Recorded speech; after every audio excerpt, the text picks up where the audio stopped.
And then I was like, whoa, they call money trust. This is Mm. interesting. And I just had this epiphany come over me.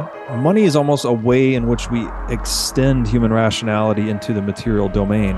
Money is as subjective as any other economic good, and we as human beings imbue it with value. I would argue that money is the technology that prices in all other technologies.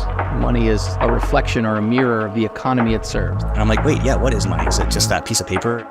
And that's why money is so confusing to people. Money's the tool we use to collaborate to fulfill our very purpose, to expand Eden. Money is just a means to an end. Protocol infrastructure for interactivity. A ledger of who owns home value. Money is the tool for capital formation. Money is energy. Money is very much power. It's the hive mind of humanity. What is money? Is it a store of value? Is it a medium of exchange? Is it a unit of account? I don't believe money is the root of all evil. It could be argued that money is the root of all good. I was programmed from a very young age that abundance was bad. Appearing that you had things you didn't need was bad. And so that had me reject abundance most of my life. I've only come out of that in the last few years.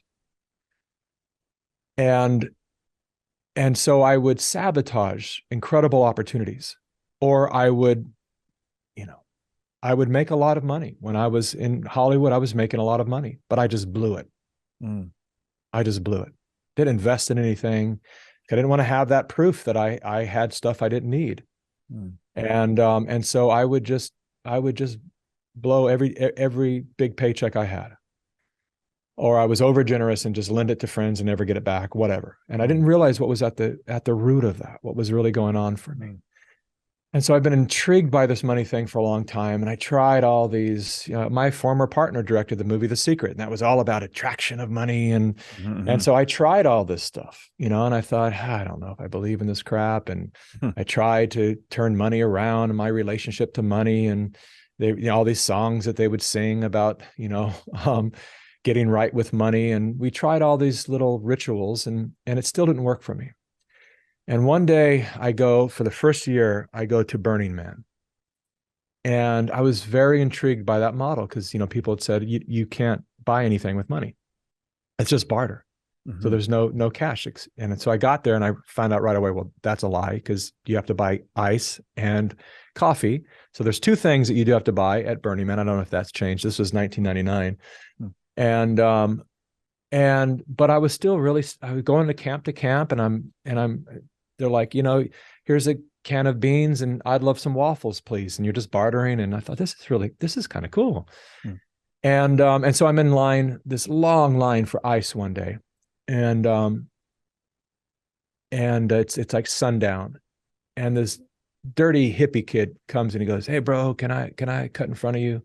He goes, I've been working on the temple and I'm really tired. He's just dirty from head to toe. It looked like he's been working really hard. And I said, sure, of course. It's Burning Man. What am I going to say? I'm like, of course, up in front of me. And he gets in front of me and he tells the guy, he goes, "Hey, I was part of the team building the temple out on the playa. And they said we get free ice." And the guy goes, "Oh, yeah, you do. Where's your voucher?" And the guy goes, "My what?" He goes, "Your voucher." And he goes, I didn't.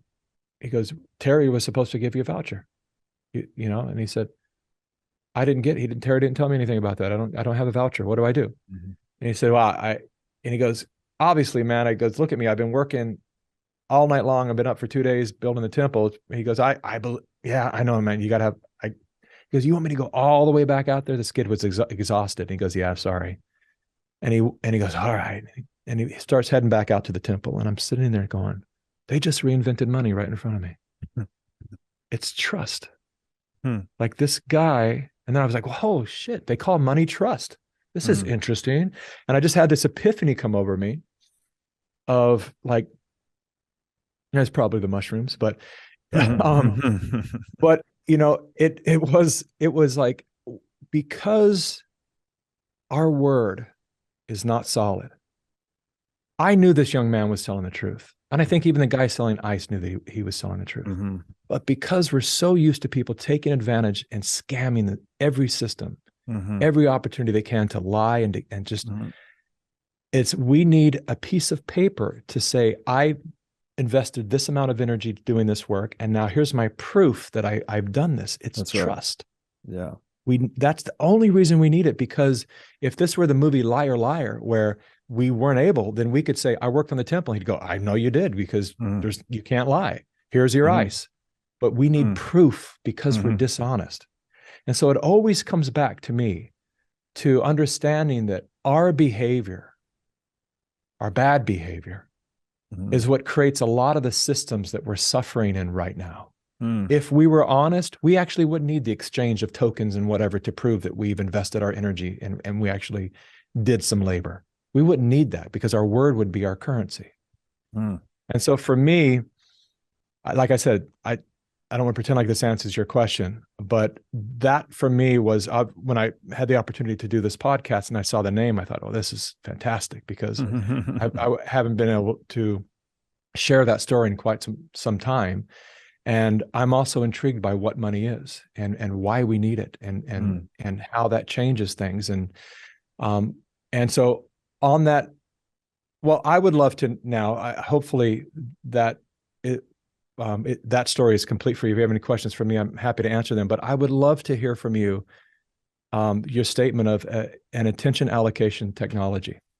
Yes, no, I think that's a great story. What we would typically call, what you called trust there, right? That you can't trust the words that they map onto the reality of whatever this guy did, right? Building the temple and he earned the ice, for instance. We would, in Bitcoin circles and monetary theorists, they actually call that like a proof of work, right? That the actual monetary token, instead of just trusting me at my word, I have proof, right? This is proof that I earned something that is scarce, and I'm here to redeem this scarce item for ice or a good or service, anything else that requires work.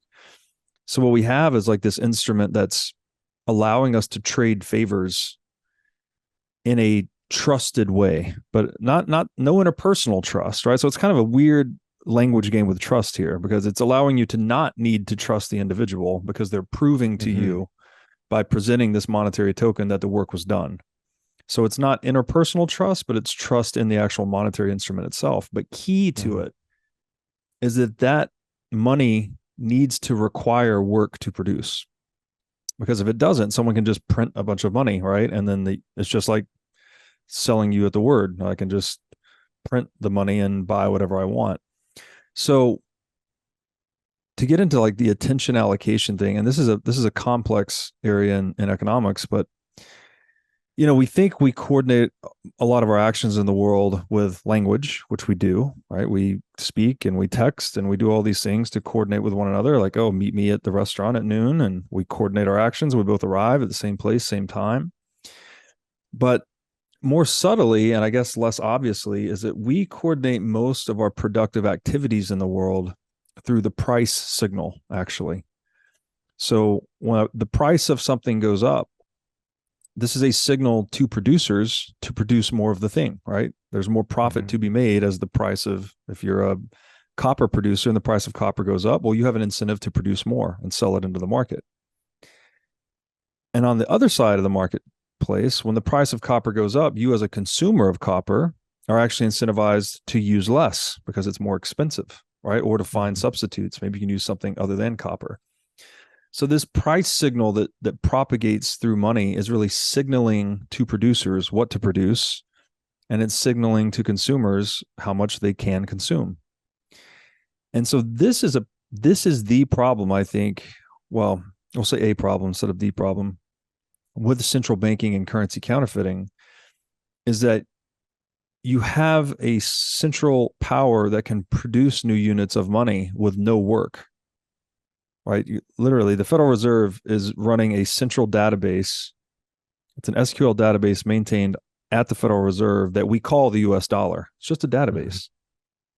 And that database can be updated arbitrarily at the whim of central bank bureaucrats. So what this is doing is that it's falsifying that signal, right? Producers now are producing more things. Like if dollars are flowing to them from a central bank, that's not a reflection of actual consumers demanding more copper or demanding more cars or whatever the thing is.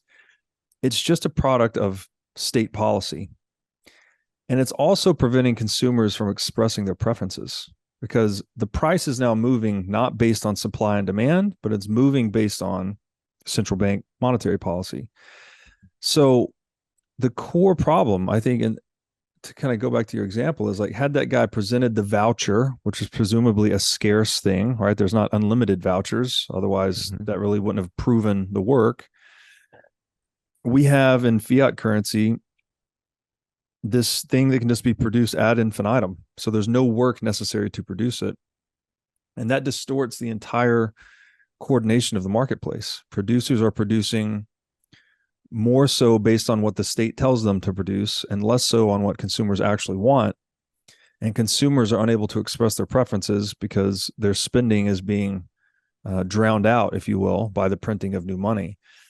So, and the attention piece is really that, it's like so as the price moves, you're moving the attention of producers. Like this, well, consumers want more of this thing, so let me produce more of this thing. And in a more simplistic way, you might say, a lot of people get out of bed in the morning and it's like, okay, what am I going to do today? Well, most people get ready and they go to work, right? And so it's commanding, the way money moves is largely commanding how people spend most of their time. And when you spend your time at work, what are you doing? You're directing your attention to some productive activity. You're rendering a favor to someone. Whether you're working in a restaurant or making shoes or building a car, whatever it is, you're channeling your attention into an activity that serves other people. And so when you have the central bank, the currency counterfeiting monopoly, it distorts the allocation of this attention. And we end up building things that aren't necessarily productive, like war machines and toxic processed foods and, chemical pesticides, like all of these things. So it's a bit of an abstract area. Yeah, I appreciate the answer for sure. But the proof of work is the key, right? And the problem with the central bank is that they can produce money that does not require work. This is why gold was so useful, is because it required work to produce. So somewhat intuitively, if money is the thing that we use to acquire goods and services, and all goods and services require work to produce, doesn't it only intuitively make sense that money should also require work to produce? And this is the way it's been throughout all of history. We use monetary metals and gold, et cetera. This is what Bitcoin is based on as well. It's proof of work. But when you separate currency production from work, basically you get this falsified reality. And it feeds a lot of other things too, because the money, so say we printed $6 trillion during the pandemic. Well, where did that money go? Right? The last time I looked at the math, it was like $46,000 per US household that we printed. We sent $3,000 checks to each US household. Where did the other 43,000 go? Goes to Wall Street, goes to politicians, goes to all of these things that consumers don't actually demand. It's just stolen purchasing power, and it's used to do all kinds of negative things in the world, like twist mainstream media, push certain mandates on people, et cetera, et cetera, et cetera. Yeah, isn't that interesting how such a simple question ought to be a simple answer? And in many ways it is. But I would say in the modern world, we've almost lost sight of what money is, because we tend to conflate money and debt and credit all into one amalgamation. That's can be disorienting. And of course, we have political money in this world. So I break money down in political money and market money. They're the two types of money. And they both work to an extent. You can go buy stuff with either one in a perfect world, but there's a huge difference. And so to me, money is simply the commodity that the marketplace decides is best used to facilitate trade, so that people don't have to resort to barter. We all know the problems with barter societies were poor societies. MMTers don't even admit that barter societies ever existed. So that's, I think, interesting. They think money was a creation of the state from day one. But nonetheless, we understand from Menger and Mises that money ought to be simply the most saleable commodity in any geographic area, and that we can determine that it has value in marginal utility, Menger gave us that the more money you have, the less each additional unit of money is worth. And that money has value because it had a pre-existing use as a commodity. That's what Mises says in his regression theory. And that solves this question of like, this circular question. Well, why does money have value? Because you can buy stuff with it. Well, why can you buy stuff with it? Because it has value. So Mises said we had to go back and solve that. We had to go back to its earlier use as a commodity. I don't think people should fall into the trap of saying that it has inherent value. Gold has inherent value. So I don't think that's correct at all. Money is as subjective as any other economic good. And we as human beings imbue it with value. And so right now we all want $1 million or $10 million or whatever we want, or 10 million Bitcoins. But that's just because we assign it value. It doesn't have inherent value. If you're starving alone on an island and dying of thirst, piles of gold would be basically valueless to you. So we have to understand that value is contextual and subjective at all times. So Mises and Menger basically solved the problem of what money is in economics and made it a conceptual thing for us. There was obviously a big debate when Bitcoin was a baby back in the early 2010s about whether it satisfied Mises's regression theorem, whether we could go back and find a pre-existing use for it as a commodity. And I think there are lots of ways you can approach that. Much smarter people than me have written big, lengthy articles about that and say, well, it's tied up in the mathematics of it, the algorithm, it's tied up in the tech, it's tied up in the immutability, it's tied up in the novelty. People forget that Bitcoin was novel at the beginning. Oh my gosh, I just traded 10,000 Bitcoin for a pizza and got it delivered. Whoops, you should have that. But at any rate, I don't think we should get hung up on that, because at the end of the day, money is what the market says is money. That's so important. None of us know the future. None of us individually can decide that the future of money is Bitcoin. Oh, the future of money is gold because fiat currencies are going to collapse and everyone's going to go back to what they knew. And this and that. That's not up to any of us individually. That's a collective decision by markets, first and foremost. And that you can't overcome markets ultimately. Political money, which is my term for fiat money, created by government treasuries in coordination generally with their central banks, is an attempt to impose money by law, by fiat.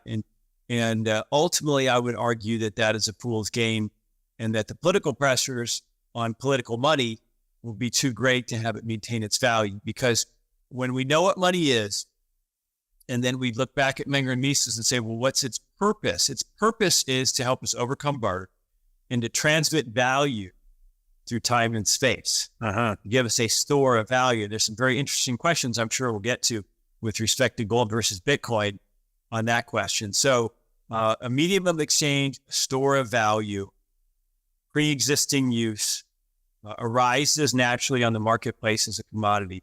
These to me are the big elements of what money is. But today, Robert, we have shadow banking. Sounds sinister, but that's just like Rocket Mortgage. Rocket Mortgage is the biggest shadow banking institution on earth. It's not sinister. How much money have they created in effect? They've made it possible for a lot of people to buy houses. So that kind of looks like money. You get into M3, you get into M4, broader aspects of money. Our treasury bills today almost a form of money because they've enjoyed such great status and they've been that liquid for that long. What is money today has become very, very clouded. And because our whole money system is based on debt, as opposed to a shiny rock sitting there that's melted down into a coin with no counterparty, we blur the distinction between money and debt enormously in society. And so as a result of all this, you and I, we might be geeks and we like to go back and read books that Mises wrote in 1912, but we shouldn't be blaming normies for not wanting to have this conceptual or cerebral exercise. They just want to have some money, preferably more of it from their job. And they sure would like it if it covered their bills. And that gets harder and harder when gas is $4. Or when bacon, you go to Walmart and look at a pound of bacon for us carnivore people, just unbelievable. And so average people may not be interested in the discussion that we're having, this definitional discussion. But I'll tell you what, they sense that something's wrong with the dollar. And I think that the fact that they sense that is going to have not just economic, but political ramifications.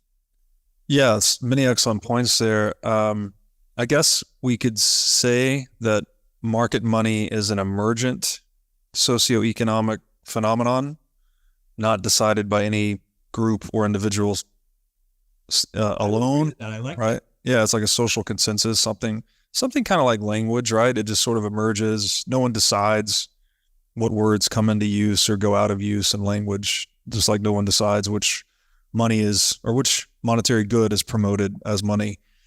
I think this is to Minger's point, if I recall correctly, that every good exhibits some degree of moneyness, right? Certain things are more saleable than other things, and the thing that is the most saleable is what we traditionally call money. In my estimation, to answer the question directly, what is money? It's the symbolic representation of life force exchanged. And so I'll come back to your question, but like when we think about like, Federal Reserve and fractional reserve banking, whatever it might be, like it's not really the value of the dollar that's being diluted, it's the value of your life force. That's being diluted. That's what's becoming less valuable as a result of that. That to me is the ultimate distortion. And when it comes to many of the, I guess, the programs and the corruptions around money, again, on some level, I come back to, religion. I don't believe money is the root of all evil. I don't even believe the love of money is the root of all evil. And I think, that is one key program that keeps many people in a state of poverty consciousness and scarcity consciousness. They're constantly unconsciously pushing it away because they believe if, they're seen to have it or they're seen to, be doing well with it, then, they're going to be disapproved of by the tribe, so to speak. And, I see this being iterated, particularly, through Hollywood programming. We see many of the main characters, the wealthy, rich, successful characters, often are the corrupt ones, the evil ones, and Robin Hood syndrome, the martyr is always the hero, the person who's not interested in the material world.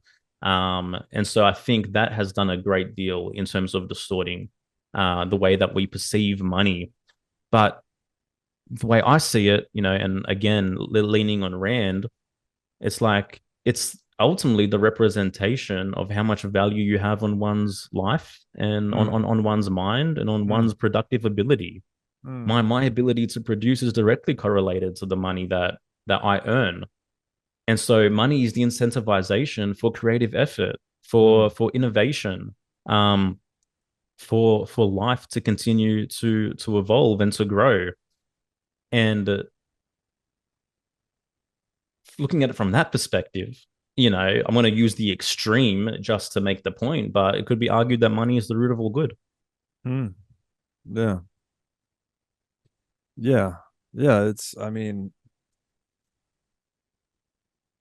The world would be very less civilized without it, basically, right? It's a very important tool, like as essential as language or something. It's our means of survival. Yes. It's our means of coming back to rational self-interest. It literally is our means of survival. In a hunter-gatherer scenario, the hunter that goes and forages and finds or kills his own food, that is his money in that scenario. That's his means of survival. And so if someone else comes along and wants to steal that or take it or compromise that on some level, then they're compromising his means of survival. And this brings us obviously to the converse of I guess the point of private property as well. No, it's so good. And I love how symbolic representation of life force exchange. It's poetic almost. And there's this other thing too, where we keep coming back to rationality, and money is almost a way in which we extend human rationality into the material domain. And I mean that literally. Like when we talk, what is a price? Again, it's an exchange ratio between goods denominated or expressed in money. So we're actually figuring out what things are worth in terms of other things, but we're speaking a common language of economic numeracy called money. It lets us rationalize about the world more effectively, right? I don't need to know how many chairs a table costs or how many cars a house costs. Like, we just talk in money and we can communicate very seamlessly about it, and we can trade and we can innovate and we can produce. So to your point, I don't know if it's the root of all good, but it is very foundational to productive effort and civilization. And like you said, when you dilute it, right, we're deviating from truth, we're distorting prices. We're also using that dilution to fund warfare, to fund mainstream media, psyops, like literally destroying life force. So if money is a symbolic representation for life force exchange, when we dilute it, we actually dilute life force in the real world, right? Bombs get dropped, production gets stymied, all of these things. We're actually destroying, or at least hamstringing, the human enterprise. Yeah, that's right. Well, I mean, if we look at like an objectivist morality and we say that, okay, that which furthers life is good, that which subverts life is evil, then, money is a motivator for the furtherance of life, yes. And I guess that's where my statement kind of came from, in terms of, it can be in some level described as a root of good. It's the reason we produce. It's the reason that we create value. Yes. It's because we're interested in our own survival. We're interested in our own prosperity. And so is all of nature. Yes. Yeah. Fantastically said. And I have to give one more shout out to Atlas Shrugged here, because that money speech by, I think, Francisco D'Anconia, I think is his name. Yeah. Holy shit, man. It is so unbelievably good. Bro. It's the best descriptor of money I've ever heard. Oh, man. I had goosebumps the whole way through that. Yeah. Crazy. The farm at Okefenokee is a revolutionary new regenerative agricultural community. It features an 8,000 tree olive orchard, which they use to make their own olive oil, as well as a very large pecan orchard. All the animals on the farm are heritage animals, with some varieties over 100 years old and others thousands of years old. Fresh eggs are produced daily by the farm's chickens. Also, there are over 1,000 beehives that pollinate the over 200 heirloom fruits and vegetables and provide honey to all the residents. The farm makes its own molasses, unrefined sugar, herbs, and spices. The farm also features an herbal apothecary and a commercial kitchen. These are just a few reasons why the farm is the healthiest place on earth. To learn more about the healthiest place on earth, go to okefarm.com and use discount code BREEDLOVE for $21,000 off custom cabin pricing. Again, to learn more about the farm at Okefenokee, go to okefarm.com and be sure to tell them I sent you. Forget multivitamins and other supplements. Animal organs are the most nutrient-dense foods on the planet. You can get 100 times more nutrients from organs than you can from muscle meats. But the problem with eating organs is that they are difficult to find in stores, they are difficult to prepare, and even when they are prepared well, they often don't taste great. Thankfully, Heart and Soil Supplements has made consuming organ meats so much easier by providing powderized organs in capsule form. Organ meats include everything your body needs to thrive: vitamins, minerals, peptides, proteins, and growth factors. This is why organ meats were the most prized foods for our ancestors. Fortunately for us, Heart and Soil makes these treasured foods easily accessible. So go to heartandsoil.co today and use discount code BREEDLOVE to get started on your journey to optimal health and vitality. Again, that's heartandsoil.co, discount code BREEDLOVE. Have you ever wanted to start a business in the Bitcoin space? If so, then the Wolf Startup Accelerator could be for you. Wolf is the first startup accelerator dedicated exclusively to businesses developing in the Bitcoin Lightning Network. 4 times each year, Wolf brings teams from around the world to New York City to work with like-minded entrepreneurs, pushing the boundaries of what's possible with Bitcoin and Lightning. The program is designed to help early stage companies achieve product market fit, develop their brand, secure early stage funding, and grow businesses that fuel the global adoption of Bitcoin. Go to wolfnyc.com to learn more or apply today. Again, that's Wolf, WOLF, NYC.com. I do think that over the last few thousand years, we've had forms of money that are better than others. Not obviously, it's not like all monies that aren't Bitcoin are equal. It's like there are clearly some that are better than others. Clearly gold is better than bolivars. Clearly the US dollar is better than the peso. But they're all imperfect wheels. And I do think Bitcoin is that kind of thing that it's like, oh, okay, for the first time, we have a form of money that is completely devoid of any other utility besides securing itself. That's a problem with gold or oil or houses or stocks. We use all those things as money. We use oil as money. People say buy oil and to preserve your purchasing power because everyone uses oil, and that's true. Or same thing with gold. Buy gold because it's been around for thousands of years, and whatever, and it's used. It has utility or whatever. And houses, and I think we're so detached from what money is. Hopefully your show rectifies that. But I think we're so detached that we think that money has to have this utility. But I would argue that money is the technology that prices in all other technologies. And if money has that kind of utility, then it's no longer just communicating. It's no longer just an even board for society to communicate exchange rates and prices to each other. Now there's that distortion of demand. So if we take oil, for instance, and we look at, let's say, the lockdowns of 2020, if you're treating oil as your money, well, then dependent on certain factors here or there, maybe there's a war in the Middle East, or maybe there's a lockdown, or maybe, some new invention makes this thing that needs oil 10 times more efficient, so we need less oil. So now if you're using oil as money, it's no longer just this way in which we communicate prices with each other completely neutrally. Now it's biased. It's biased towards things that require oil. It's biased towards pricing in those. And so it's not really neutral. There's that bit of distortion. So yeah, I do think your question is correct. I do think this is a before and after moment. I do think people will look back and be like, yeah, there was before Bitcoin and there was after Bitcoin. They just asked me one question, like, ask yourself, what is money? And that's literally what got me down rabbit holes when someone got me to ask that exact question, what is money? And I'm like, wait, yeah, what is money? Is it just that piece of paper in my, or what, so you start going down this rabbit hole of like YouTube videos.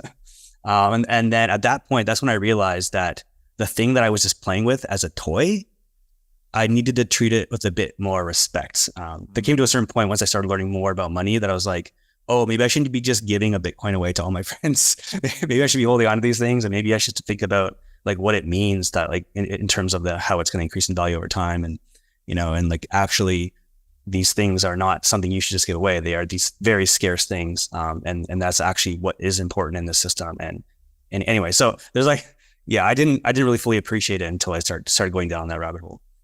Did you have an aha moment with money? Like when you started asking yourself that question, what is money? Was there some particular resource or video or anything that just sort of gave you the epiphany about the nature of money and how important Bitcoin is? Funny enough, I actually started with Peter Schiff. Like it's funny looking back now. I'm like, oh, he's like, he hates Bitcoin. Yeah. But I mean, as someone new in the space, someone just pointed me to his videos and it started making me think. And then it's actually, yeah. So like these YouTube videos of these people talking about it.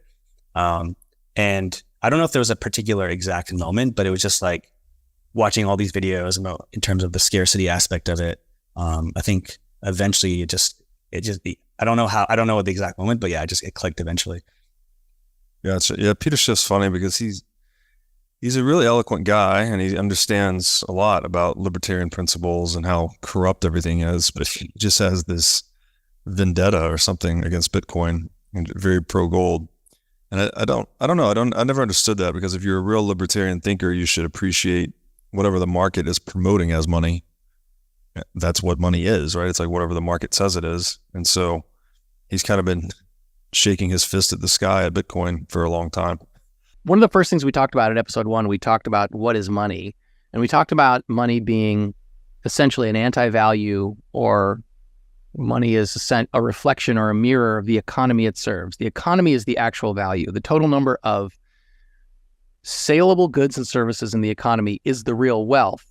And then it gets reflected in the currency, and then the currency can have any number of units. It really doesn't matter if there's $5 in the economy or $100 trillion in the economy. They will just get divided among the number of saleable goods and services. And so money is essentially just like a mirror of what the economy has to offer. And in a very similar way, the dominant monetary medium that people use for savings, that holds the value that people actually look to, tends to be a mirror reflection of the regime in power at the time. And whether it's the people are in power of the money or a small group of government officials are in power of the money, they tend to choose a money specifically for how it caters to their interests. I'm telling you exactly what I do. I choose Bitcoin because of my own selfish best interest. That is why I choose it. And I think that central bankers, government officials, they're all rational, self-interested people, and they choose the money that serves their interests the best. And there are these famous stories about how gold, when it was changing hands in, before and after the World War I, World War II era, that gold, tends to pool in these centralized dungeons in London or New York. And that when one country paid another, there would be some clerk who would just take a slip of paper and walk it from one pile to the other. So crazy. And I think of 100,000 people dying in a battle, nations going to war, essentially over wealth. And at the end of this battle that's happening in the air or in the sea or on land, there's a conclusion. And as a result, someone walks a slip of paper from one pile to another. One day, the pile of gold might have a slip of paper that says Germany. One day, it might have a piece of paper that says England or the United States. Gold is faulty. I won't say I dislike it. I kind of love gold, but gold is faulty because it is perfect for this system of centralized control. And I think that's why regimes like it. And I don't think gold will work in the future because of this problem. However, I do think governments will try to bring gold back because it serves their interests the best. It is actually a monetary medium that works really well for centralized power. And so I do think there's some political advantage to gold for the existing power structure. And I think there's going to be an attempt to bring it back.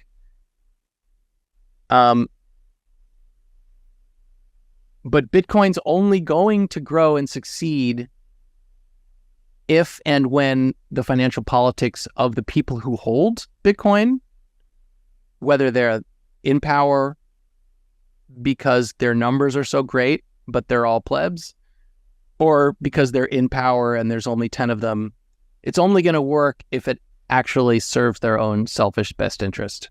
Mm. So, to me, it means that this thing we're doing, which is explaining what money is and how it works, is valuable because it helps people understand what they're competing against and what power they have as well. Lots of good stuff there. I would just insert here, money as a mirror, I think, is very interesting, right? It's not the wealth itself. It is just a tool for reflecting the value of that wealth, quantifying the value of that wealth, converting ordinal valuations into cardinal prices, as the Austrians might say. And so it's interesting that it has that reflective capacity. It's almost like it's like a cognitive tool in a way, similar to something like language, right? The word is not the thing necessarily, but by using words, we can better reflect on the things and communicate about the things. And the same is true with money. Hence the reason we often call it the language of value. And then on the existing power structure piece, I would take it maybe a step further and say the existing power structure is existentially dependent on the centralization of gold. Right? Like we wouldn't have had central banking at all, and we wouldn't have had nation states of this scale without the centralization of gold, right? Which leads to the central planning of money more broadly. And so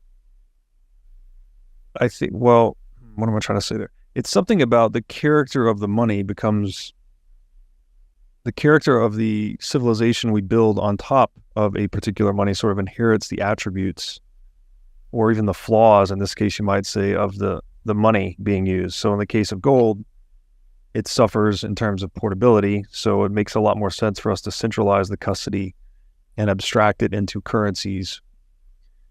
And so that lends itself to a highly centralized bureaucracy, right? You have all the economic power in one place, so all the political power sort of coalesces.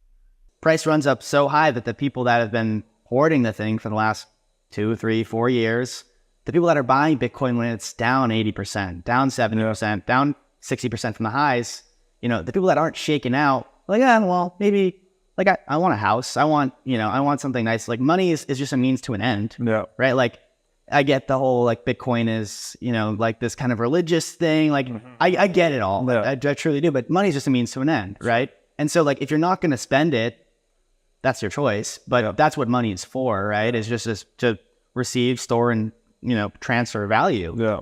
The way I define money is that it is a technology used to store human time and energy. That would be how I would define money. And the reason I define it that way is because God made us in his image, and he's given us two finite things, time and energy. Those are the scarcest assets we have. And the thing with time and energy is you don't know how much you have. That's the problem. God doesn't tell you, okay, you have X amount of time. It's just you have what you have. Once it's gone, it's gone. How do you spend that time and energy? What are you storing that time and energy in? Money. What technology are you using to store your actually most precious commodities, time and energy? What are you using to store that in? That's money. And whatever you use to store it in is your money. Amazing. And I think you said something about on your Twitter profile about how this allows us to glorify God by, like, actually which money we're choosing to store our time and energy in, that it either inhibits or enhances our ability to glorify God. Could you speak to that a little bit? Yeah, because God made us to expand the borders of Eden, right? That's what he said. He said, go, be fruitful and multiply. Makes them in his image, man and woman. Then he says, go and be fruitful and multiply. What that implies is that Adam and Eve are in the Garden of Eden, and God says, okay, I've made a little garden for you. I want you to go and expand it to cover the whole earth. That's your job now. You have a big job. I've given you everything you need to do the job. This is your job. Multiply imagers, multiply the garden. That's what you got to do. How else do you do that but with money? Money is the tool we use, the technology we use to peacefully collaborate in our purpose for living, right?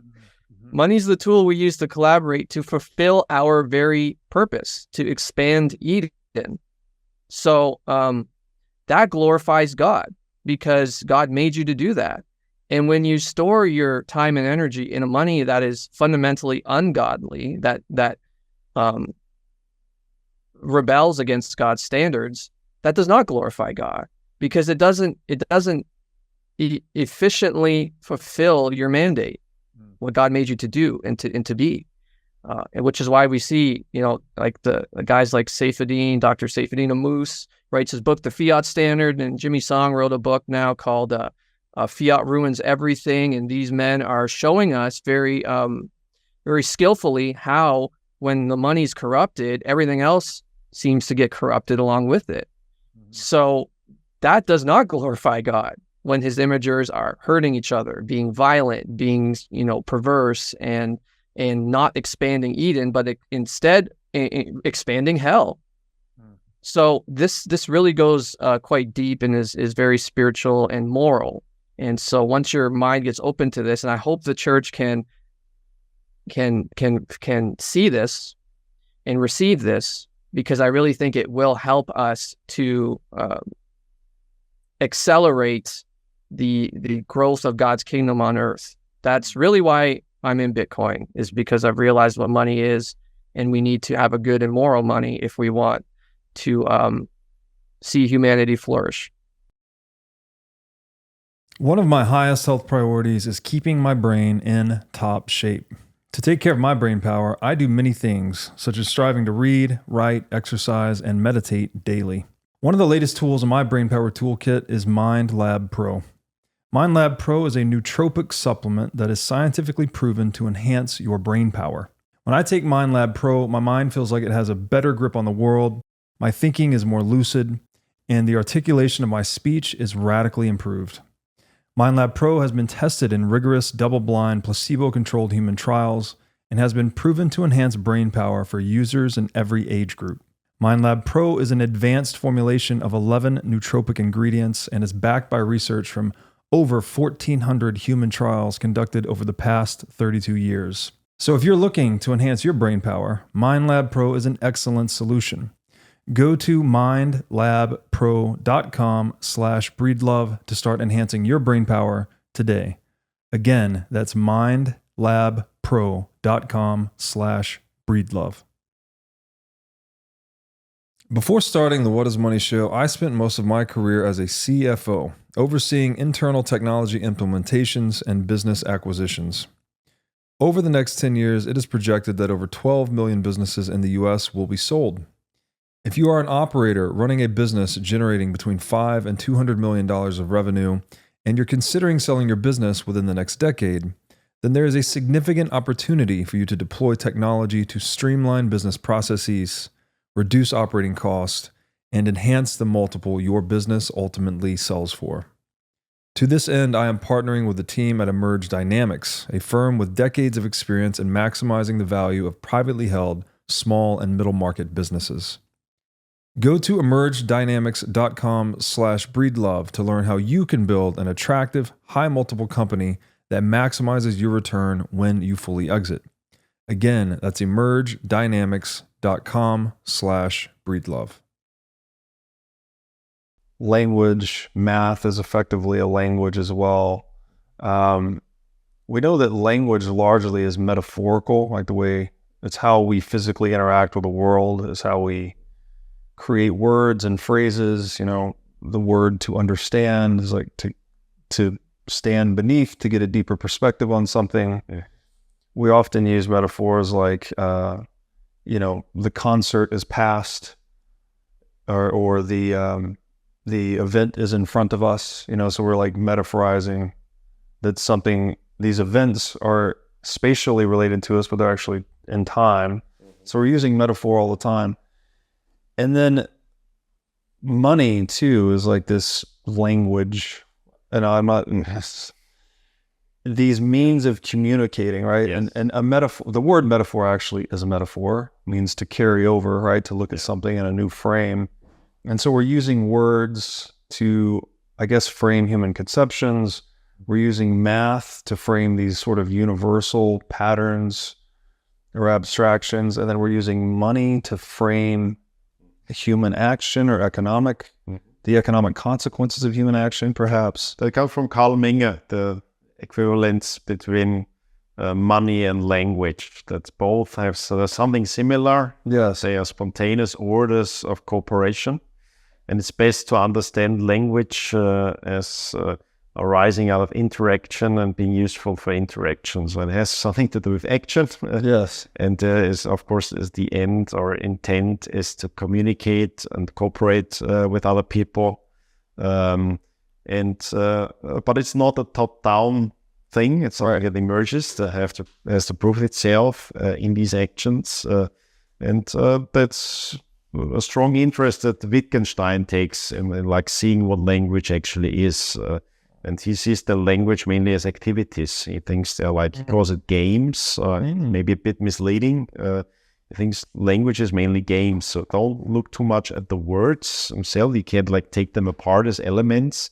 Look at what they do in the situation. So they follow, of course, language itself can be a game. It follows some rules and you want to achieve something. But every kind of discourse, talking with each other can be games of distraction. It can be a game of communication, a game of cooperation, a conflict game. Argumentation. So, and I think that's a good frame to look at it. And that's a similarity with money as well as kind of protocol infrastructure for interactivity. So usually we talk about money. And you think, but of course, because money is the material thing. It's the opposite. As money is a very spiritual thing. And that's why it's so universal. It doesn't tell you what you need to get. So you can be an altruist and you still need money. You want to help lots of people. You need money. And the same is, I mean, maybe weaker, sometimes stronger incentive is legitimacy, attention, praise, and that's useful to look at. I mean, what does he get out of it? Is this thing, but it's only the get out of it. With all the differences we have, we look at the most universal ones, and money is one of the most universal means to various different ends. You have a pinned tweet that says, money has always been a balance sheet of who owes whom. This accounting needs to be agreed upon, and there's only 3 known ways.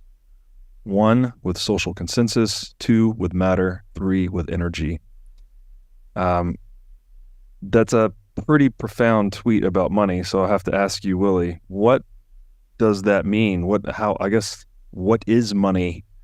Yeah, so if you think about money, I mean, Robert, you're one of the experts on this kind of deep thinking. It really is a ledger of who owns whom value, and so if you look at it historically, way back in the day, we used to use rare things like, seashells, and commodities that were rare. And so these are like examples of keeping track of value using, a token. Maybe it's a lump of gold. And so all these things are in the physical realm. And so we're really relying on a scarce element. So basically atoms, chunks of matter that hopefully you find a commodity that is very, very hard to make more of. And gold was one of those, maybe silver as well. So we used matter as a form of keeping an honest ledger. And then we moved on to maybe some of the early tribes used social consensus, like, mana in New Zealand terms, effectively social respect and ranking. And in this fiat world, you could say that could be translated into political power and shaping belief and consensus to vote on who may be controlling the Fed or controlling the government, who then appoints the Fed and is in charge of the money printer. So you get this sort of system where people are now trying to shape belief or social political advantage. And also you could say even a proof of stake protocol is a bit like that, because you've got this crypto project that is, trying to convince everyone that this is decentralized, that everyone has a stake in it, and behind the scenes maybe it's a few whales or the crypto founding team that has a lot of the tokens that effectively control the consensus through that proof of stake mechanism. The transactions can be overridden by enough stake in that network. So again, that social consensus. And then if you think about Bitcoin, it is really, the consensus is based on energy. If you're going to 51% attack the Bitcoin network, you will need to control 51% of the energy. Now, energy is a pretty hard thing to control, right? If you want to control, say, 50% of the available energy, that's intrinsically tied to the technology level of the civilization. There's a very, very strong correlation. In fact, technology is driven by energy. And, even for the cosmologists out there, there's the Kardashev scale, which is about how you can measure effectively the technology level of civilization from, say, the first level, I think, is really when you capture all the available energy of your planet. That's level 1. We're not there yet. And then all of the energy available from your star, right? And then the last one is you can capture all the available energy in your galaxy to harness it for your civilizations. So there, in terms of keeping an honest ledger, that's going to scale with the advancement of technology, whereas, say, using gold won't, because eventually you get off the planet and there's no limitation on gold as a scarce asset once you can mine, say, asteroid, and that's not far away, actually. And so on that view, it is a very defensible way of keeping a fair ledger. You could also say there's a very, very strong correlation between energy and effectively GDP. So, the whole economy runs on energy. So on one side of the equation, you have the economy, like maybe $100 trillion. And the other side of it is really the money we trade for that. And to control money and take, effectively unfair advantage of it, you would need to, if it was an energy coin like Bitcoin, you would need to control half of the world's energy. So as the GDP scales, again, your money is also very, very robust against that scaling. So ultimately, I think all advanced civilizations will need to have an energy coin. Else we're just going to go through cycles of corruption and manipulation of the money, and then we blow up and start again and again. So I thought it was a relatively, I too thought it was relatively profound to stumble on that. I wasn't just the only, it was really borrowing and ripping off of other people as well to get to this conclusion. And I thought it was very profound, but actually it wasn't very well received on Twitter. Normally we tweet something, it's like, wow, it goes off or doesn't. And certainly that one, I don't think people really saw how important that is in the long scheme of things, or how important an energy coin is to civilization. Yeah, no, well, maybe it landed wrong with your audience, but I think it will land well with mine. We do a lot of these philosophical waxing about the nature of money, and I thought this was a really good one. You highlighted one point. We've often described money as like a system for trading favors, which is exactly what you're saying here, right? Like a balance sheet of who owes whom. But and so it's, in that sense, it's a social construct, right? We've just created this list of like who rendered what favors to who, what was valuable, and then whoever has that money can then go and get favors from other people in the form of goods or services. So it's this accounting system for human cooperation, very much a social construct like English or the calendar or, civil liberties, like things that we just kind of make up to live by, or things that we use, these abstract tools. But the weird thing about money is that it can't just be abstract. I mean, it can, like that's sort of what fiat is, but when you unroot it from physics, well, you get fiat currency, right? People manipulate it, corrupt it, hyperinflate it. It needs some type of anchoring into physical reality, because physical reality, we have real constraints, like the time and energy necessary to produce goods and services. So I think it's a unique, this is maybe why it's so interesting to talk about in this context. it's the only social construct, I think, that has to be rooted in physical reality, whereas all of our other social constructs are just abstract, English, whatever it may be.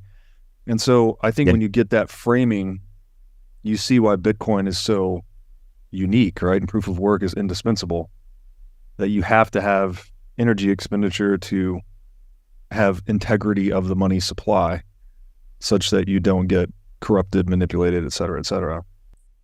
It's often said that money is the most liquid form of capital, which, as you point out also in your essay, is a bit of a tautology, because everything that's, I'm not sure if I'm saying this exactly correctly, but basically every form of capital that's being traded exhibits some degree of money ness, right? Whatever its liquidity premium might be.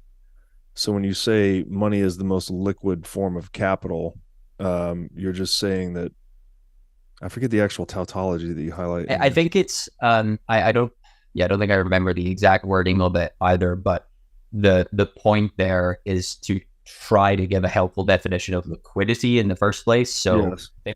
getting at is that as a starting point is an unhelpful definition of liquidity, or an unhelpful way of explaining liquidity, because what is helpful is thinking of capital as liquid to the extent it can be converted into money both quickly and easily.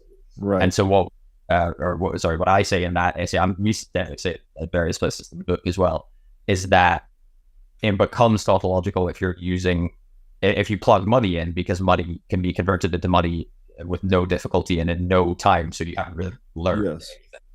Yes. And you're sort of inverting the traditional, I guess, what people typically think of entrepreneurship is like make more money, right? Make more profits, increase cash balances. But the reality is you actually want to increase capital, right? You want to increase the amount of capital in the world.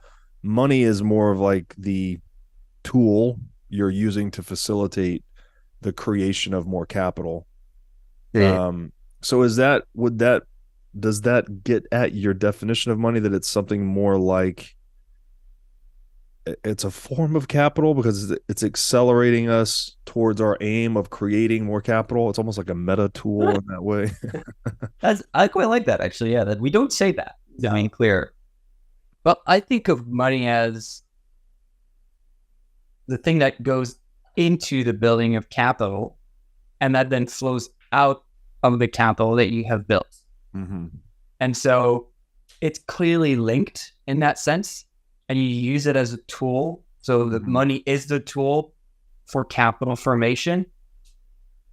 But yeah, that's the link I see. And yeah, it's interesting what you were adding there, but we don't really explore it. Yeah, I feel like we explore it from the exact opposite starting point, which I don't think is a contradiction at all. I think it's just kind of a different framing of the same issue. That if anything, what we're saying is that these properties of money that you're describing just now, Robert, are, if anything, we kind of take it for granted that there is a money, and it's more like, okay, assume there's a money, based on its qualities, what will the implications for capital be? Because it's capital that we really want to analyze, which obviously is where Bitcoin comes in. I mean, the focus for the most part is really more just on sound money, and so Bitcoin kind of falls out as an obvious example of that. But that's a really interesting angle. Actually, we don't investigate it the other way around. Maybe we should write something else about that. Second edition, new chapter.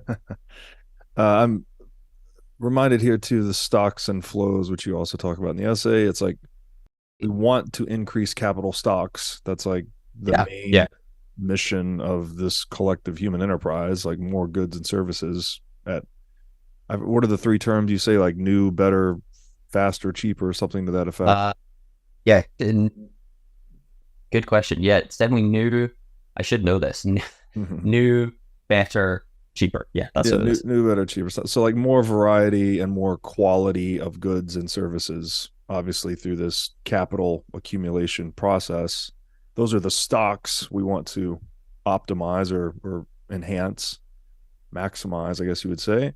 But then the flow that enables all of that is money, right? Money is like the flowing, the flow structure that lets us create more of these stocks, something like Yeah. Well, stocks and flows is an extremely important concept in the book. I'd say it's one of the maybe 2 or 3, not much more than that, sort of central themes that we keep coming back to and we keep employing in different situations. And I guess I could probably tie it to money quite quickly, or at least explain the relationship with money and capital and why that concept is useful, which is just that you need stocks to create flows, but flows will only ever replenish stocks. You can't have flows alone and not care about what is happening to the stocks that create them. That I mean, I would argue that would be true in any setting where you're labeling things correctly, which, you know, we go into quite a few, but at a kind of a base level in economics, capital is the stocks and money is the flows. Fiat ruins everything. It's about the corruption of this cancerous, debasing, awful thing called fiat money that's been in society. And yeah, that's the case I make. It's great. Yeah, it's almost like the inverse of the mantra in Bitcoin: fix the money, fix the world.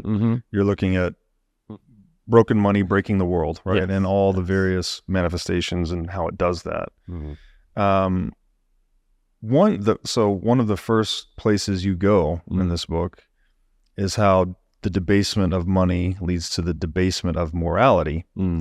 Obviously, this is something we went into in the book we co-authored together. This is something I've tried to write about in some of my essays, largely inspired by the books we read preparing for Thank God for Bitcoin, like Honest Money, Ethics of Money Production, etc. This is a tricky one, though. I think, you know, if you just grab someone on the street and you say, you know what, when we print money or debase money, we're actually debasing our morality. It's almost like a tenuous connection, I think, in the eyes of most people. So how do you unpack that? How do you explain that connection to people in a way that's relatable? Well, so let's start with some of the very basic things that are happening in the world today, right?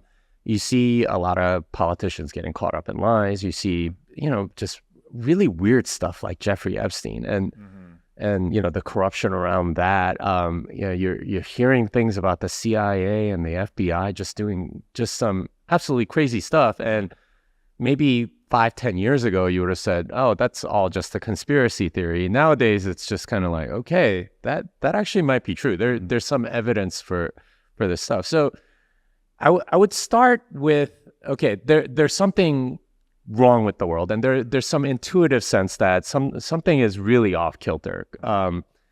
Start there and go, okay, what's the cause of all of that? Why are people acting this way, or how are they able to act this way and get away with it? And it turns out that a lot of it is the corruption of fiat money. Now, like the actual how it debases morality ultimately comes down to, well, if you pay people to not be moral, then you know the corruption of money essentially leads to that. And in a sense, that's happened all over the world to a degree where it's part of our moral milieu right now, right? Like where people almost think it's normal to charge high interest rates and things like that. We talked about this a little bit in the book, Thank God for Bitcoin, with respect to usury. You know, essentially usury is charging so much interest that you're holding somebody in slavery. But you know, that level of interest rate, like that's not something that's ever talked about in any church or any real Christian publication or anything moral. And it's not a connection that we tend to make. But you read, you know, ancient writings, you know, the books that we read, and you know, if you go through Rothbard's the history of economics, economic thinking, something like that. I can't remember the title exactly. It goes through this. This was a major thing for pretty much every church father and everyone that examined money or ethics or things like that. It's now just become normal to charge whatever interest rate, and it's whatever the market bears or whatever, without thinking about the enslavement part of it, which honestly is a big part of the fiat system where we're not even aware of it. So I think one of the lines from the book that a lot of people quote back to me whenever I mention, thanks for the book or whatever, and it's like, the line that really got to me is that when you steal time, when you steal money, you're stealing time, which is what life is made of, and you become a slave. Yes. And if you believe slavery is wrong, then I would say that fiat money is a tool of enslavement. It's a way to debase sort of who we are as human beings almost, because we don't have as much agency when you can print money out of thin air. You're able to steal from everyone else to get you to do a particular thing. I would say that's at the heart of it. Now, how does it actually debase our morals? Well, for one thing, it gets us to believe a lot of lies, right? Act in a way that's, like lying, stealing, not keeping contracts, and even to some degree, if you get into war and things like that, murder and things of that nature, it's all driven by this monetary regime where you have a warfare state, you have unjust wars, you have Machiavellian backstabbing with business and things like that, and people just like they don't even feel bad about it, right? It's just business, right? That's another line from our book. That's something that people say to justify all manner of evil. But that's part and parcel of the fiat monetary system, because you're forced to desire it so much because it's constantly being debased. If you're not serving fiat money as a god, then you're going to be broke, in a sense. And so, yeah, it's kind of like that mark of the beast from Revelation. You almost have to embrace fiat money to live in society almost. And that's what I was getting to with that chapter. Yeah, it's, I think, probably the most important dimension of money and Bitcoin, right? Because the morality is like the base layer, right? If we don't actually have respect for one another's life, liberty, property, then things just devolve into animality, basically. And an excerpt you have here, I'll read real quick. You wrote that money exists to facilitate trusted interactions between people. A high trust society is a moral one where debts are repaid, contracts are upheld, and fraud is punished. The debasement of money makes these interactions more fraught with danger and less trustworthy. Thus, the debasement of money also leads to a debasement of trust and ultimately a debasement of moral standards. And it just occurred to me there, right? Good society, debts are repaid, contracts are upheld, and fraud is punished. If you really understand the nature of central banking and fiat money, printing money is it's debt creation, right? It's born out of nothing. It's lent at interest to the U.S. government from the central bank. It's a contract violation, and that savers are depending on that money to hold its value across time. So you're stealing from savers, you're violating that contract, and it's fraud. It's fraudulent. So it's what you're saying, the things that compose or constitute a good society, printing money literally destroys all three of them. Yeah. And so in that idea of people doing whatever is profitable, you're actually incentivizing immorality through the printing of money. And that's mind-blowing, I think, if you really start to dig into that. So you wrote, in Latin, the word fiat is a verb, not an adjective like in English. Here's Genesis 1:3 in Latin. Distic dos fiat lux et facta es lux. I probably mispronounced a lot of that. This translates to, and God said, let there be light, and there was light. Fiat lux means let there be light. The phrase fiat money means let there be money. Fiat money requires no work and is decreed into existence. So in English, fiat becomes an adjective meaning by decree. Fiat is the idea that you can create something by commanding it to exist instead of doing the work to make it exist. The fiat mentality is the illusion that you can decree something into reality just by saying so. So this idea of just speaking something into existence from nothing, right? That God did when he said, let there be light, and began all of creation. Humans are some humans have convinced themselves they can do, right? And this is the core delusion underpinning all fiat, is this attempt of, this is the question actually, is fiat then, in this sense that we've adopted it into a noun now in English Bitcoin circles, is this an attempt by man to play God?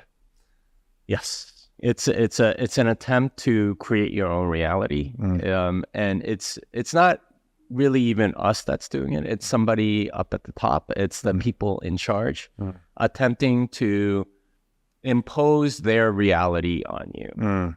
And we were talking before the show about like sort of the relativistic mindset that most people have, and they kind of see it as a good thing. Oh, let there be, let that person be happy or whatever.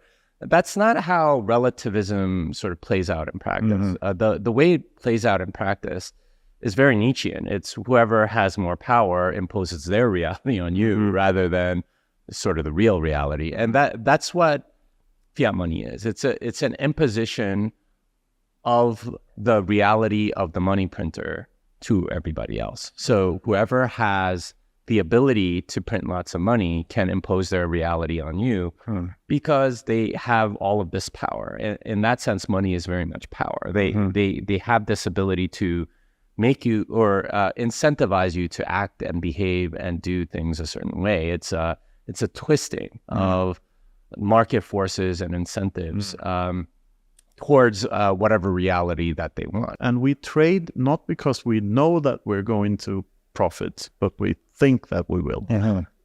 So so if I buy a bottle of water, I expect it to quench my thirst, but I cannot ever be sure that it will. Right.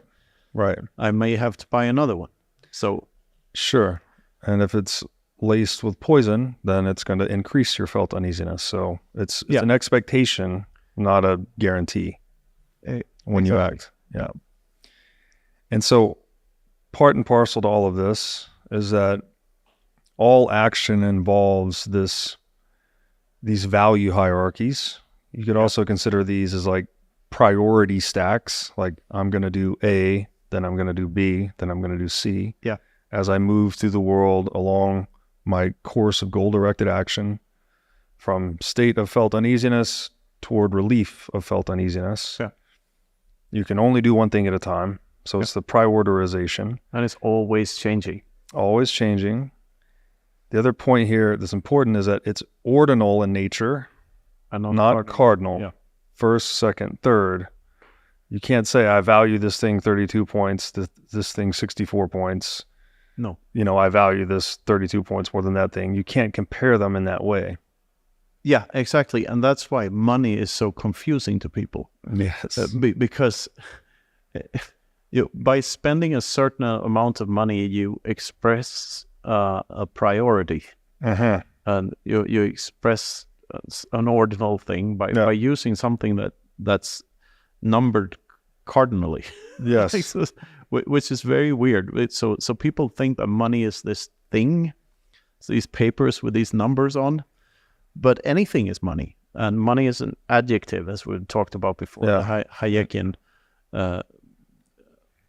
theory, that objects can have and that's also subjective, how much moneyness an object has to us, or intersubjective, I would say, because it's its usefulness as a medium of change, store of value, and all this stuff. But those are all human constructs. Yeah, and it's how much utility we can derive from the thing. Exactly. And money is especially strange in this regard because we have these ordinal stacks of preferences or values, valuation hierarchies. But money compresses everyone that's using the money and participating in the pricing system, converts all of those valuation hierarchies into one cardinal number, which is the price. well, mostly like an auction is a good example of how money works. Like because you raise the price and you raise the little sign and say, "Oh no, I bid more than you do," and at a certain point, there's a highest bidder. But all prices are that. It's just that like the price for a water bottle in a gas station, it has already done the whole process of auctioning. Like the price has already been set at a certain level, right? And it's easier for the merchant to test the market by just raising the price by a fraction of a euro and see if he sells as many bottles. Yes. Or if he sells less bottles, like only the entrepreneur can make that decision. Like, yes, what is the correct price? Yes. So to your point, money is not necessarily a thing. Well, it's an attribute. I guess you could say that an attribute's a thing. An it's expression. Not, yes. Even. And everything has some degree of moneyness, right? Which would be the expectation that you could exchange this thing in the future for something else that you want or value. Yeah. And the thing that has the most moneyness is what we call money. We're talking about illusions, delusions, narrative, like some things only exist to the extent that we act as if they exist, right? The common example I like to give is something like the calendar. It's like, that's how we coordinate our physical presence in time and space. You know, meet me at the restaurant at 9:30. That assumes we're both using the same sort of fiction, right? To meet at that place at that time, in the case of the calendar. These, not a deception, these illusions, these enacted institutions, perhaps is a word for this, I'm not sure. They're not necessarily bad, right? Because isn't even private property itself, it's like it's only as real as if we act as if it exists, right? If there's not some moral intuition or ethical intuition, perhaps, about you keeping what you justly earn, and I keep what I justly earn, then society doesn't work so well. Like, we need these collective narratives to wire us together. Yeah, I disagree there. I think it's a bad analogy. I think Yuval Harari uses that a lot. Like, he assumes that it's all the same category of phenomena. Like, everything that's mental, as a mental model, is an illusion. And it's more or less the same category. And I don't think that's correct. Because so what is private property then? We call it an institution, but yes, it's a rule that we discovered to work. To, like, society is based on private property, and the more important thing is the responsibility of the property owner, the limitation of responsibility. It's a rule that works in a sense, like, those societies don't disappear earlier than other societies, and those societies tend to have more material flourishing, and then also more technological capacity as well. It doesn't say that it's the only rule, and there are no alternatives, but I think the down-to-earth approach is always, okay, did you just make it up? Of course, you can have your own calendar thing, and then that's not at all useful. It's like waste of your time to come up with your own calendar. Having a matching calendar, yeah, of course, it makes use of something in reality. It's like it's the movement of the planets, and we can observe it and we can agree on it and figure out that now it's just a reference frame.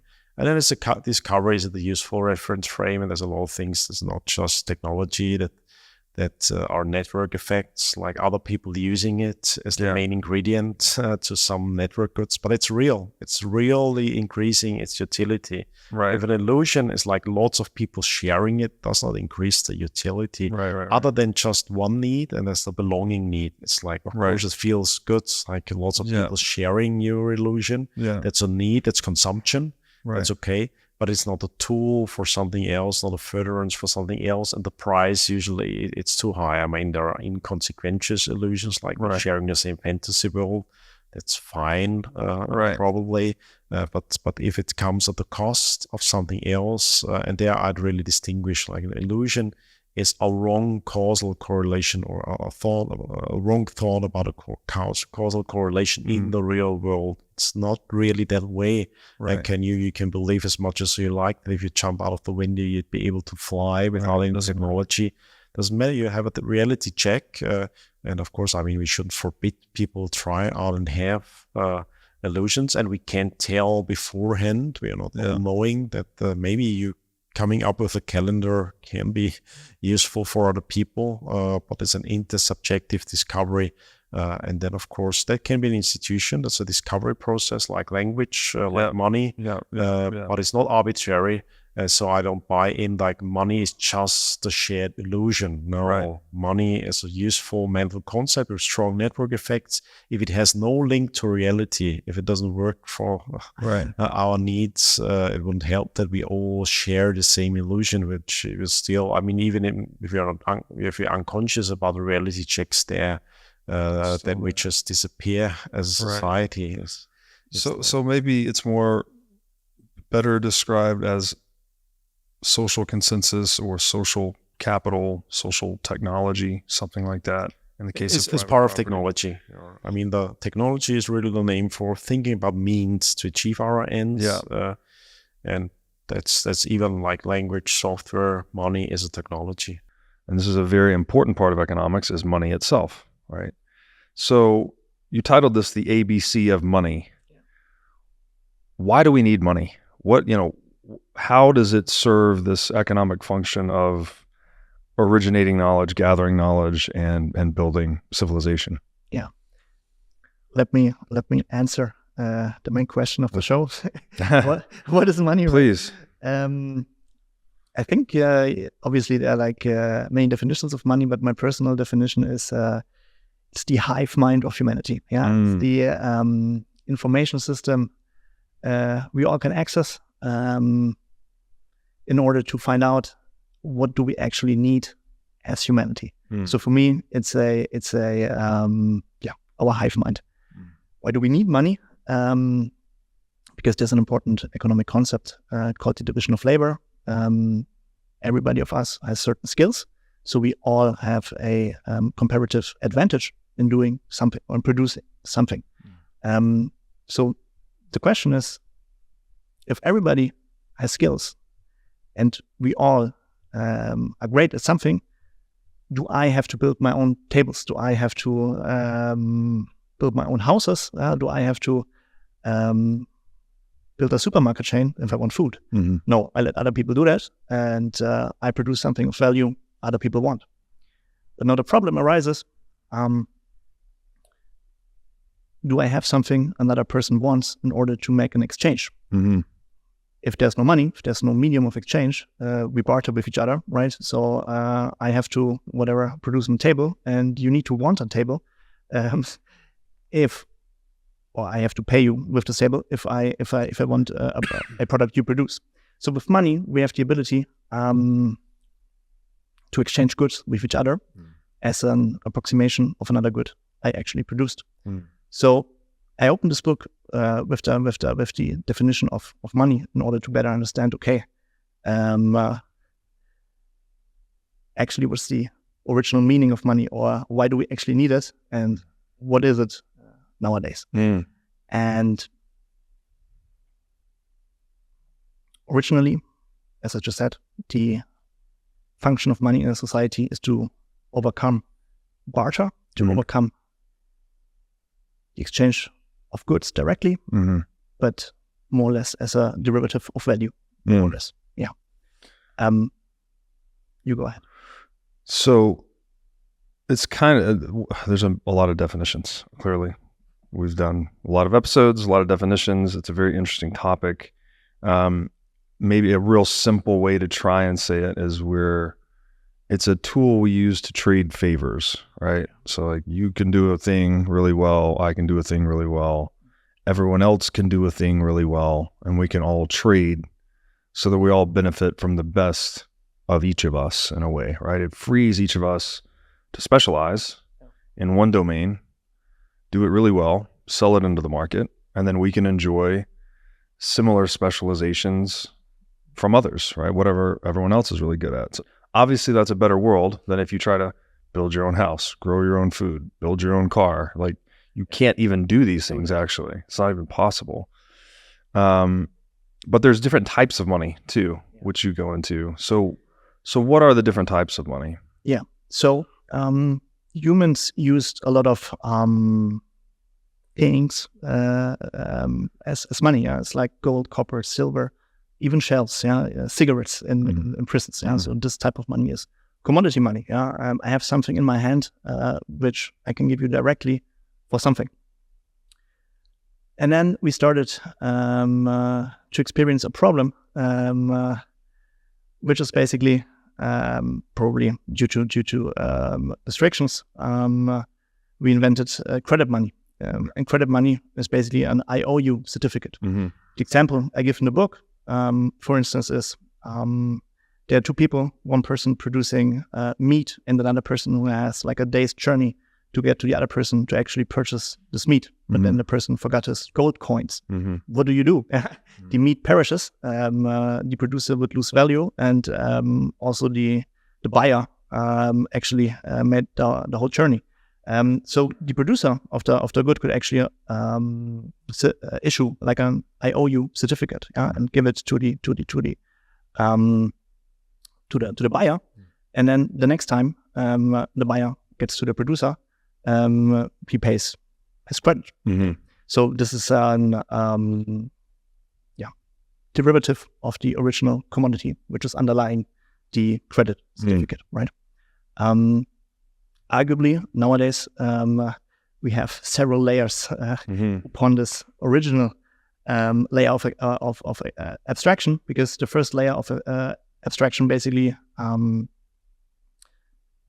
has an underlying commodity. But nowadays, even this commodity is not even linked anymore to the value printed upon the paper we are using every day. So you can, call this type of credit money as a second derivative of the commodity. But as there is no underlying commodity anymore, actually it isn't. Yeah. So we need to have more trading these favors, right? There's some commodity that is most widely accepted effectively. So I can trade this thing for beef, and then the beef producer knows that he can trade that thing, that widely accepted commodity, for basically anything he wants, more or less. And it's the thing that's just, this is the most marketable good or the most saleable good. It's just the most liquid asset, right? So there's a natural emergence to money. The problem with commodity money, of course, is that it is physical. So expensive to secure, difficult to transport, risky, etc. If you imagine driving around with a bunch of gold bars in your trunk, right? There's some risk associated with that. So what do? We innovate around it, and we create these debt certificates or IOUs or currencies on top of the commodity money. So that gives us an ability to transact more quickly, more easily across space. But now you have to trust that the IOU is redeemable for the gold in this case. And that opened up a problem, right? The problem is you can't trust humans, basically. At least at scale, right? We can trust one another in small groups, but when we're dealing with 8 billion people, it's hard to scale trust in that way. So you need something that's trust less or trust minimized, to use a Szabo term. In the first decade or so of Bitcoin's existence, one of the big debates within not just the Bitcoin community, but the broader crypto community was, what is money? Is it a store of value? Is it a medium of exchange? Is it a unit of account? And people really developed these entrenched kind of tribal points of view about this. So this debate was kicked off initially when a journalist, Michael Casey, tweeted that he quote tweeted Vitalik Buterin saying, all you crypto gold bugs need to listen to Vitalik, because money was a medium of exchange long before it was a store of value. And Nick Szabo responded to that being like, well, if you actually look at the historical and ethnographic evidence, there's ample documentation of money being used as a store of value long before, we had anything like, let's say, a currency. Someone asked him, so what do you think of Graeber's theory of money as debt? And Szabo's response was that Graeber was operating from a very narrow definition of money, which caught Graeber's attention. And he was like, really? So blah, blah, blah. And they kind of went back and forth, and a number of people jumped in. And at the end of the day, like I was, following this debate in real time, at the end of the day, the disagreement seemed to be about whether or not money was a store of value. And Graeber seemed very hostile to the point of view that it was a store of value. So I decided to read his work closely to understand how he's approaching value. So he has two major works on value. One is his 2001 book, Towards an Anthropological Theory of Value, which actually Elaine cites in the Twitter debate. She's like, do you disagree with yourself?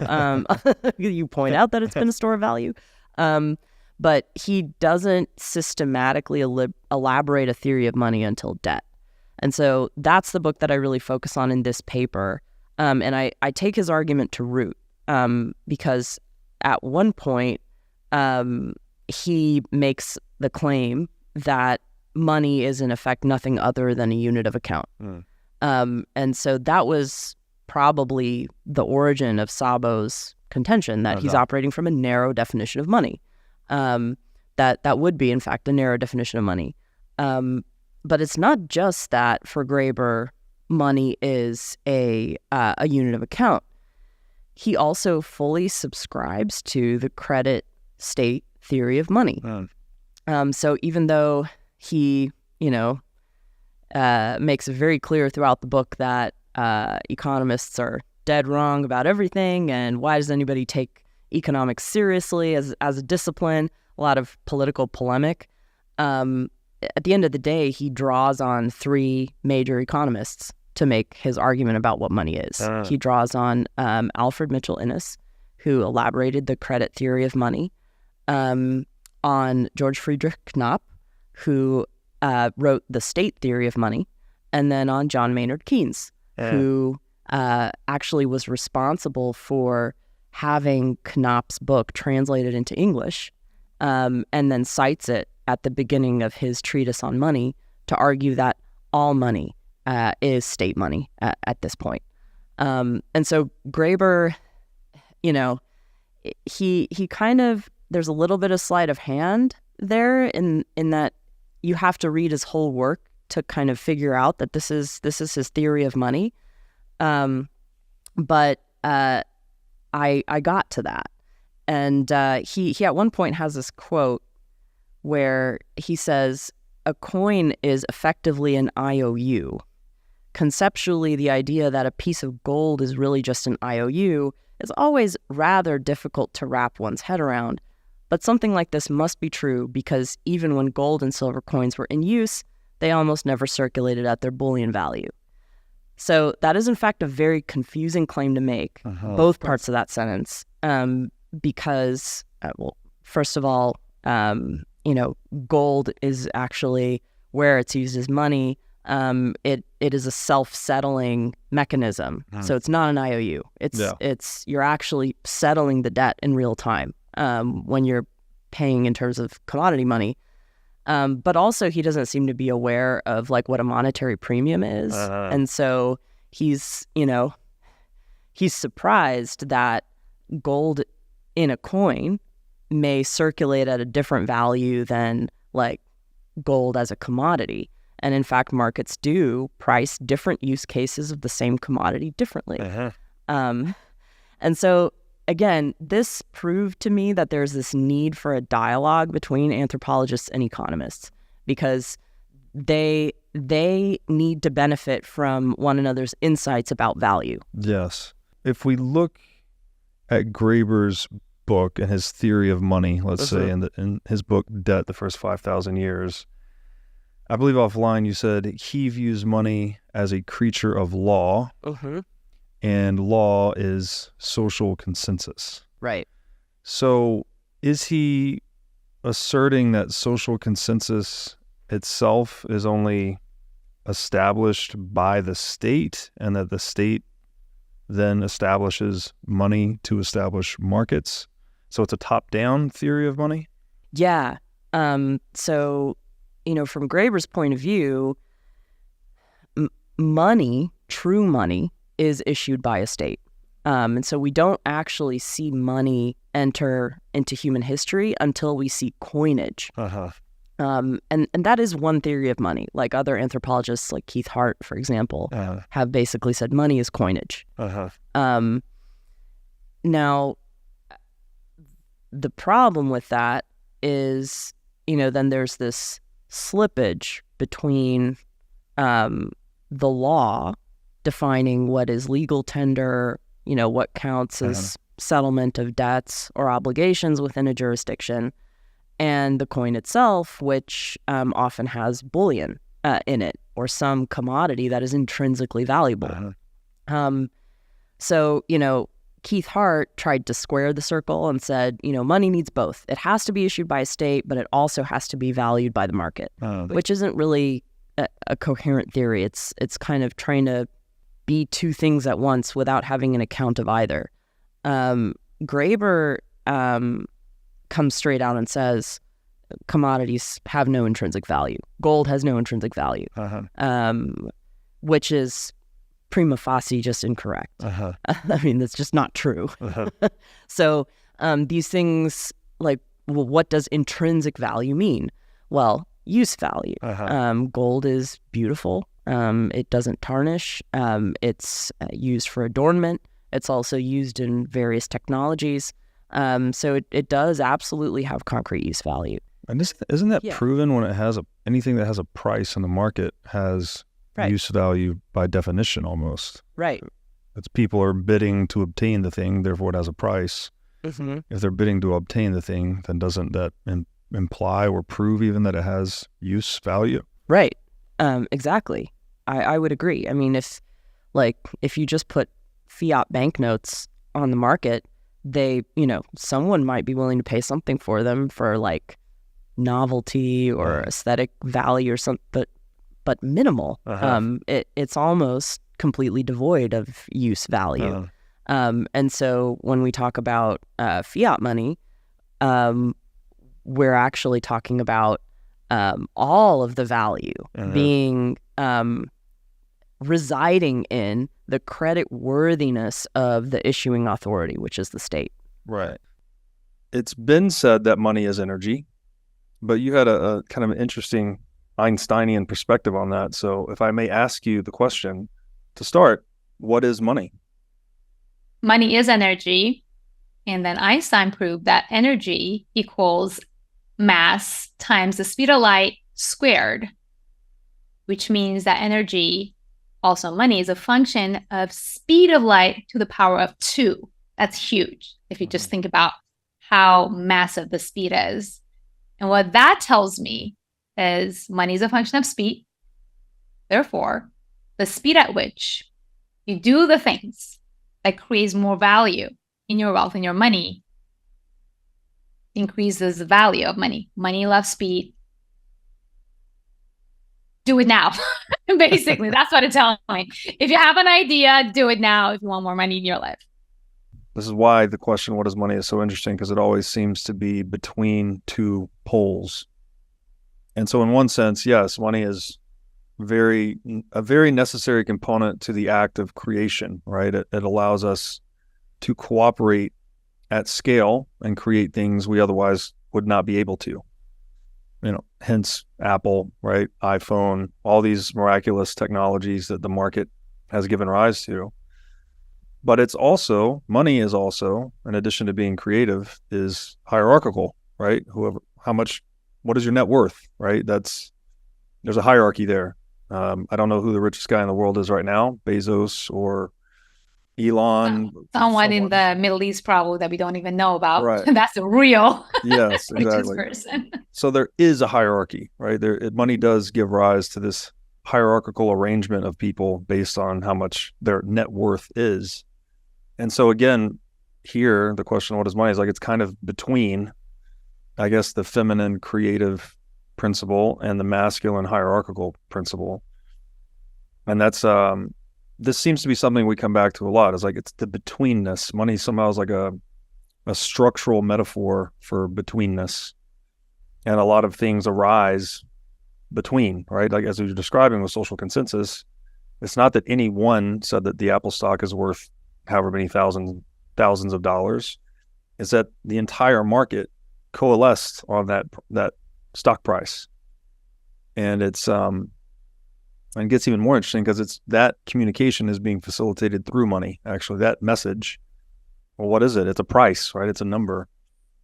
And I think it's interesting too, how you're saying thinking then is what creates value, or I guess we could say imagining or thinking. I would take it all the way down to acting. Ultimately, like the actual action of buying or selling something is you expressing that position you've established through thinking or imagining in the market, right? If I think Apple's going to go down, well, then I act by selling it. If I think it's going to go up, I act by buying it. And so there's this interesting, it's a very powerful communication tool, but it's at the same time a very powerful tool for establishing human hierarchies. Yes. And thank you so much for actually putting this together. And that is when I think we kind of came down to, okay, so money has this hierarchy, and the hierarchy is the masculine. Mm-hmm. And then the more feminine energy, the imagination, the communication we put into it, it actually increases the value of the hierarchy. So really it is the masculine and feminine coming together. So I was wrong by thinking that money is just feminine, because there is feminine aspects to it. It flows, it has patterns. The stock market has patterns. Why? Because of the market psychology. It actually has rarely anything to do with math. But I thought women finance is feminine because I was trying to kind of pushing away from this very masculine feel of finance. Like it has been super masculine for no reason. It was just about, it's all about math, even though it really wasn't. Like people in Wall Street really actually reap on, oh no, I'm a math PhD. I don't use any math on it.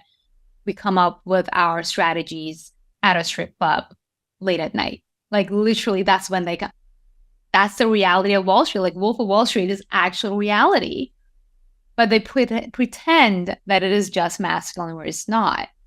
So I think I was trying to kind of push away from that. No, finance feminine. And now we kind of came together and was like, no, it's actually both. There is a hierarchy there, but you actually do have to tap into her feminine energy and then bring it all together so that it can increase, so that it can get to that abundance. Thanks for watching. If you enjoyed this episode, click here to find more just like it, and here to find our most recent episode. Also, make sure to like this video to help shine light on the corruption of money, and be sure to subscribe to this channel to stay connected.